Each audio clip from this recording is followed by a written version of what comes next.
talk to you today about what is abandonment wound, how it occurs, and how can we heal our abandonment wound.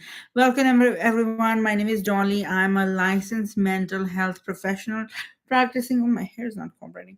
Practicing in California. And today I'm going to talk to you about what is childhood abandonment wound, how does it happen, and how do we heal from it, and what does it look like when we're still abandoning ourselves in as an adult.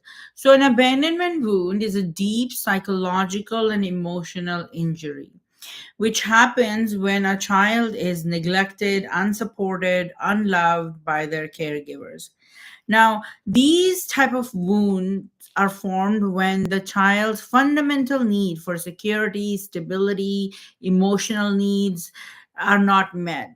When a child is separated from their parent or abandoned by their parents because of neglect or death or inconsistent, unavailable emotional, physical, spiritual support. So when the caregivers are physically absent or emotionally absent or financially absent or spiritually absent, there's a lack of attunement, there's a lack of understanding between the parent and the child. And this gap, when the child is not seen, heard, validated by the caregivers, it leaves a wounding of sorts, which is which is the abandonment wound. When a child is repeatedly neglected, they may start to internalize the idea that I'm not worthy of being given attention or love, right? They start to feel insecure and unsafe, that their parents are not giving them attention, their parents are not keeping them safe, that they don't mean anything. The child starts to feel that they're not of value, that they don't mean anything to their parents. So this fear of rejection, the feelings of unworthiness, difficulty trusting others in relationships, that is an abandonment wound. And when people have abandonment wound, they are scared of getting emotionally close to anybody. They rely on external validation, but they never really show their true colors to the person. People who have a abandonment wound, they have low self-worth. They chase people who will abandon them and make them feel less than.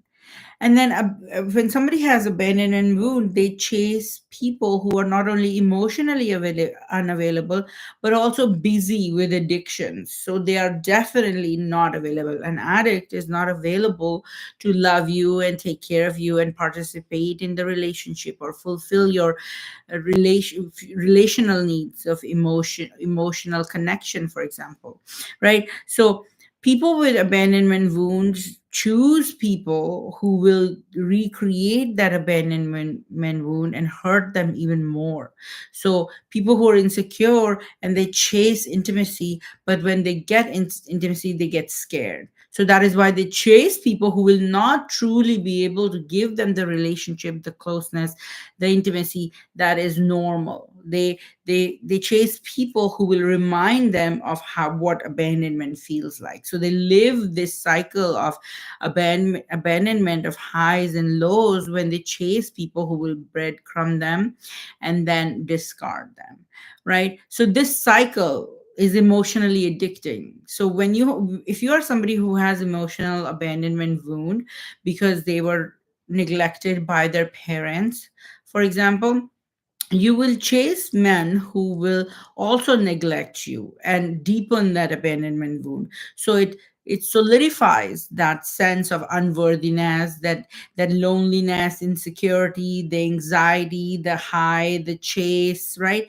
That doubt, that need for external validation. All these signs of abandonment wound are recreated in relationships when you have not healed your own abandonment wound.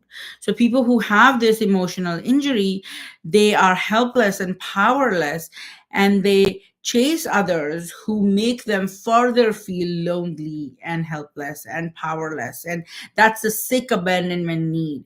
that people who are raised with abandonment chase that abandonment until they stop abandoning themselves, until they start sitting with their own needs, until they realize their own worth and value.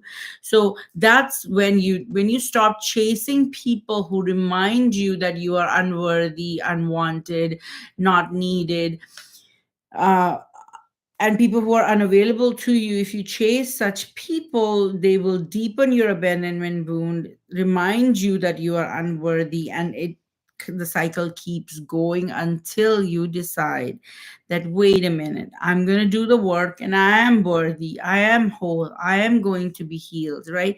So once you stop abandoning yourself, the world stops abandoning you. Once you stop thinking that you are unworthy, other people stop thinking that you're unworthy. Once you become emotionally available to yourself, other people become emotionally available to you, because you only accept people who will accept you. Once you accept yourself with all your flaws, your strengths, your quirks, then you attract people who also accept you with all of who you are, because people always mirror whatever is going on inside you. Whatever is going on inside you will play out on the outside.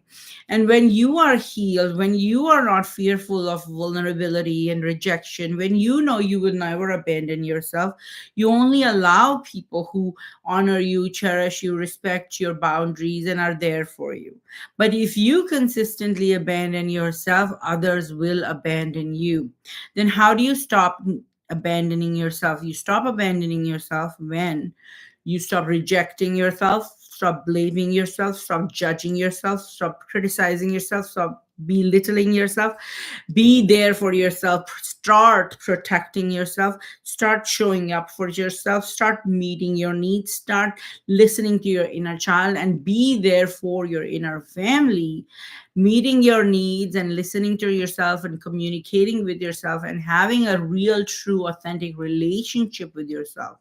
When you stop abandoning yourself, is when others will stop abandoning you. So this is my message to you. If you grew up in an environment where you were abandoned, neglected, belittled, blamed, shamed, separated, and you have fear of rejection, fear of other people leaving you, vulnerability, intimacy is scary to you, the place to begin is inner child work. The place to begin is to stop abandoning yourself. When you stop abandoning yourself, the world will stop abandoning you, and you will be able to heal your childhood abandonment wounds. So you heal your abandonment core wounds by meeting your needs on a consistent basis, by listening to your inner child, and by maintaining emotional sobriety, emotional maturity, and nervous system regulation. Practicing nervous system regulation, emotional regulation, and sitting with yourself and accepting your needs, and fulfilling your needs, and cherishing and honoring yourself. Once you start doing that, that is when other people will also show up for you. That is how you heal your abandonment wound. So, good luck to you, and let's keep doing the work.